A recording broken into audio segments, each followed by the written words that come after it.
building an outdoor pen in the shape of a rectangle for his dog. He used 24 meters of fencing. The pen will be 2 meters wide. How long will the pen be? Okay. So what information was given to us? What do we know? Well, we know that the outdoor pen is in the shape of a rectangle and that Gary's going to use how much fencing? That's right, 24 meters of fencing. And the pen will be 3 meters wide.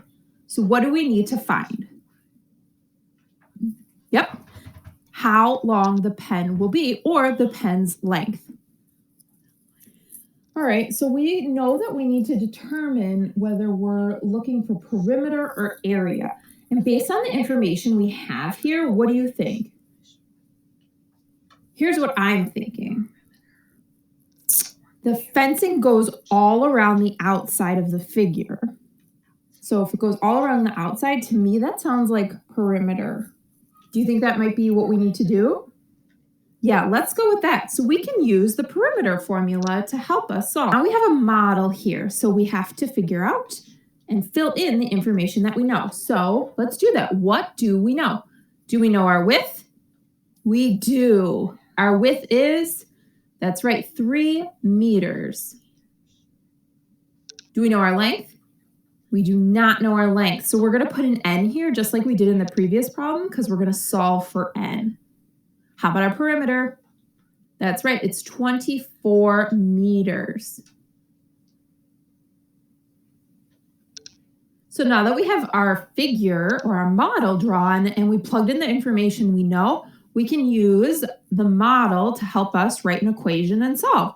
So we know our formula for perimeter is P equals 2 times the length plus 2 times the width. Okay. Let's again fill in the information we have or we know. All right. Do we know our perimeter? We do. It's, 24. Good thinking. All right. And then we know we're going to multiply 2 times the length because there's 2 length sides. Do we know that? We don't. So we were going to represent that with an n. Okay, then we'll add that to our 2 width sides. And our width is 3. Okay, let's put that in. Now we can use this information to help us continue. So you see I just put in the 24 for our perimeter. I brought down our equation there to solve for our unknown. But let's fill this out together. 2 times 3 is, that's right, 6. So now we know that 24 equals something plus 6. All right, so I need to figure out what I can multiply 2 by. That when I add 6, I get 24. Wow, that seems like a really complicated way to think about it. Is there an easier way to do that? I agree. Could I just think about it as 24 minus 6? Definitely. And that'll work because I know that subtraction is the inverse operation of addition. Well, what's 24 minus 6? Oh, you guys are so good. You are mental math wizards. It's 18. But I'm not done yet, am I? I'm not, because 2 times n equals 18. But I need to find the value of n, or the value of our unknown factor.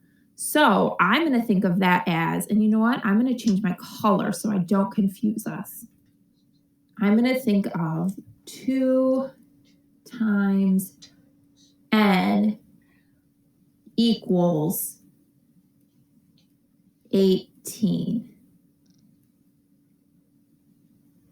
And just like we did with addition and subtraction, division is the inverse operation to multiplication. So I could think of it as 2 times gives me 18, or 18 divided by 2 gives me, drum roll please, what'd you get? 9. Awesome. So the value of n is 9. Oh man, you guys worked your way through that one. You should be so proud of yourself. I know I am. So let's look back at our question. Our question was asking us, how long will the pen be? And we can answer that, and we will tell Gary that his pen will be 9 meters long. Now, as I'm writing this, I want you to think about, is there a way we could check our work? What'd you come up with? That's right. We can multiply those unknown sides, which we now know, by the other given information and double check the perimeter for sure. So just like we did here, 2 times 9 equals 18.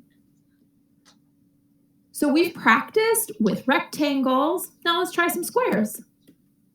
The perimeter of a square is 24 feet. Find the side length.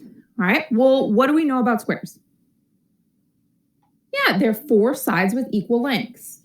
So when it comes to finding the perimeter of a square, we have a couple of options to solve. The first one is multiplication. So I have my visual here, I have my model, and I'm going to label my sides as S. My S for my side, S for my side. What are you noticing as I'm doing this? You wondering anything? Yeah, you noticed that I put S on all 4 sides. You may be wondering why I did that. I did that because a square has 4 equal length sides. So they're going to all measure the same way. All right, so we have that done. Check, got our model. Now we're going to write an equation. Do you remember what that might look like? Here we have it. Our perimeter equals our 4 sides times the length of those sides, which is the S, which we don't know yet. But let's fill in the information we do know. Do we know our perimeter?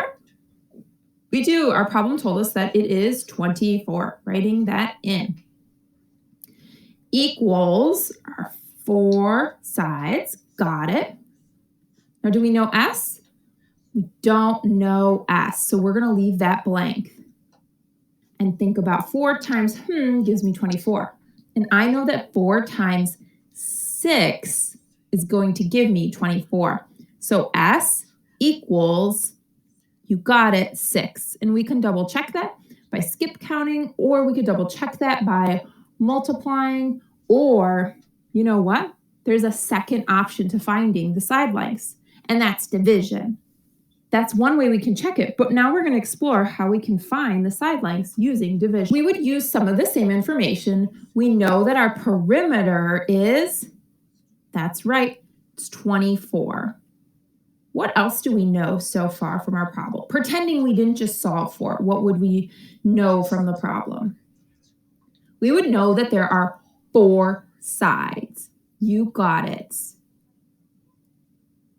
So we would take our perimeter, which is 24, and we would then divide it by our 4 sides to figure out our unknown side lengths, because we don't know how long our sides are.